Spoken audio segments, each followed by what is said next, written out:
Like, that's the guy that you're dealing with. And so I sit there and think Deandre Ayton has to be like, F this guy.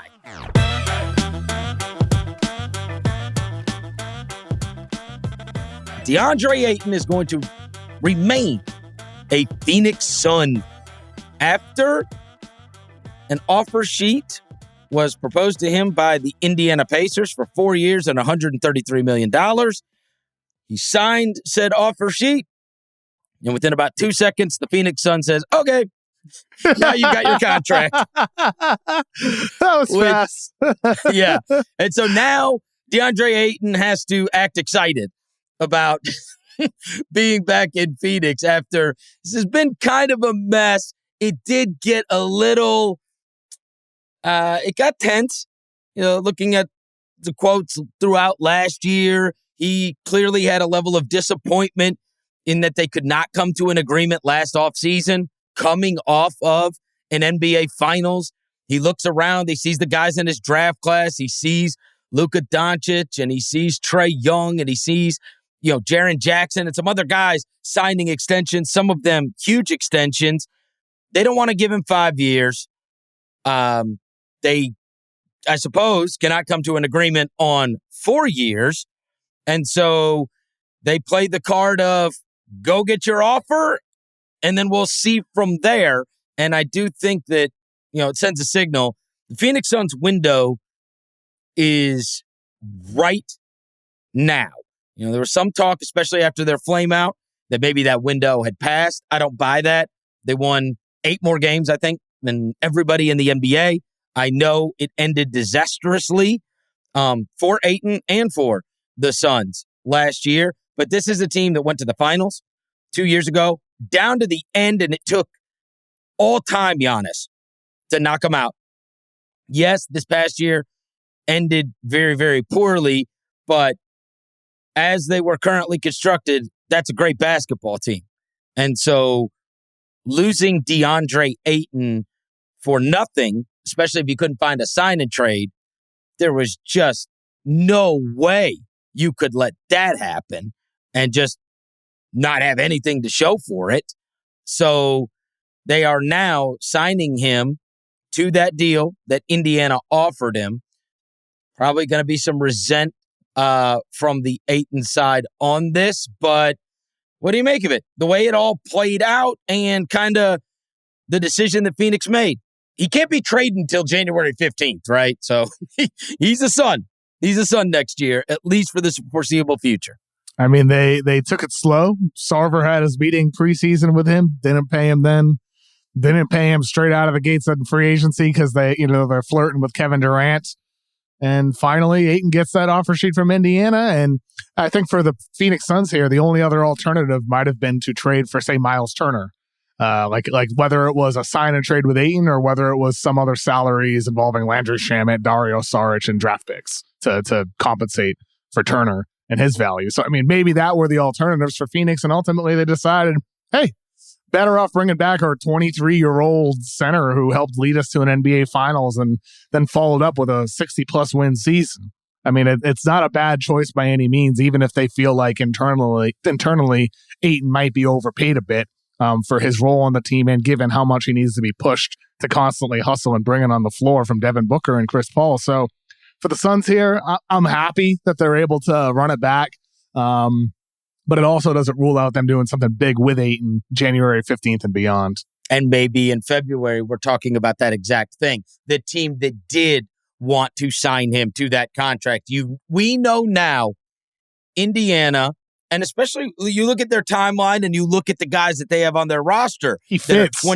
22 through 24. Yeah, when you saw people putting up the graphics of what it would look like at the ages of that team, it made sense. He certainly would fit their timeline, but we know they have grand interest in him. That they would like to attain him. So it's certainly not out of the realm of possibility that this is revisited. And we're having an episode in February talking about, hey, is it going to be Miles Turner? What could they end up with in Phoenix if they're going to augment what they're doing? Who knows what's going on with Phoenix? You never know the way injuries are going to play out. You don't know what kind of Ayton you're going to get. Because now you have put a fortune in his pocket, and you didn't get what you wanted out of him totally, certainly not at the end of last year. You had that dust up with Monty. That was pretty embarrassing at the end of the year. And I can imagine he probably doesn't have the greatest feelings about Phoenix right now. It's an interesting case because I don't want to come off like I'm defending Ayton. On the other hand, it's a very difficult way to do business, I think.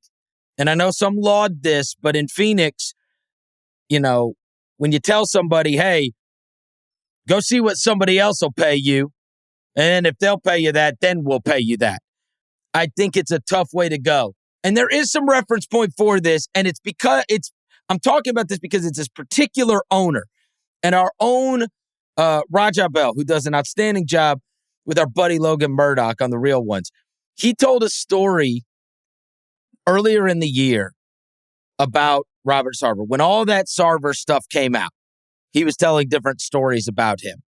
And one of the ones he told was that he went to a dinner with Robert Sarver.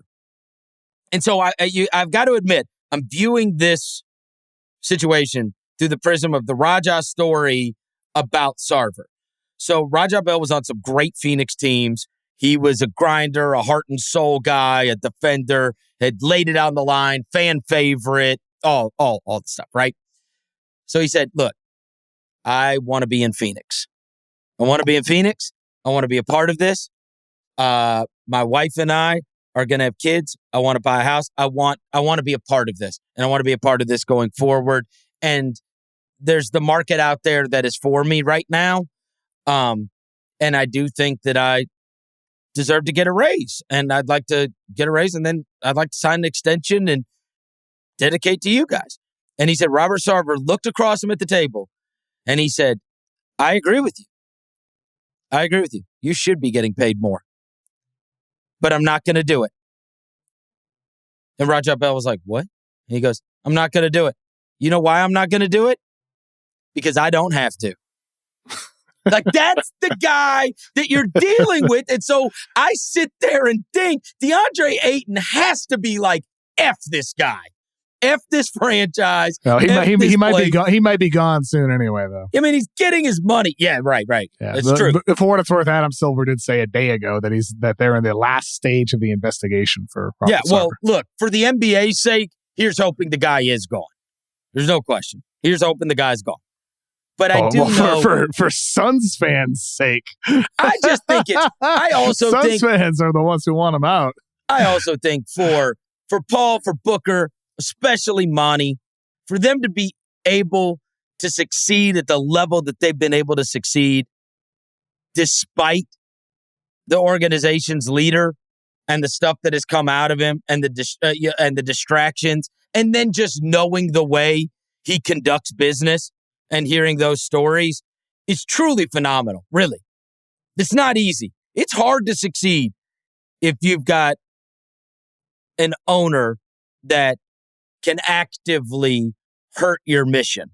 And in this Ayton case, I guess we'll never know who feels what, but I just always have that in the back of my head of the reason I'm not going to pay you is because I don't have to pay you. And I think about that when I think about, hey, Indiana signed an offer sheet. All right, fine. Now I'll pay him the $133 million. I just don't think that's the way you should conduct business if you want to engender loyalty and your players to want to play for your franchise, right? It's tough. I mean, look, it's as tough as it can be when you're making $133 million. I'm not gonna cry that much for him. Yeah. Yeah. It just sucks. It sucks not to feel like you are valued. That's what I'd say. Yeah. Go get your offer somewhere else. Yeah. So they did. Yeah, he did. Now time to, put on your big boy pants and go play with your teammates and try to win a championship. Yeah. Might be a different owner, might be a different boss anyway, this coming year for DeAndre Ayton. And for him, I mean, more than anything, so you're getting paid. Now is an opportunity to prove yourself and who you are and who you can become. You're 23 years old. You're going back to a team with Chris Paul and Devin Booker and Mikal Bridges and Cam Johnson. So much talent on that team still. And you you know that even your own franchise that drafted you with the first pick ahead of Marvin Bagley and Luka Doncic, Yep. you know how much they value you despite these negotiations back and forth. So now is your chance as Deandre Ayton to continue doing the things that they ask of you at the highest level possible, while also, progressively expanding your game and showing that you're going to be even worth more the next time around these negotiations come. So for Ayton, as a guy that said before he was drafted, what's your goal? To get to my second contract. You're there. You got it. Now it's time to get to your third contract, and then you're making $200+ million 4 years from now.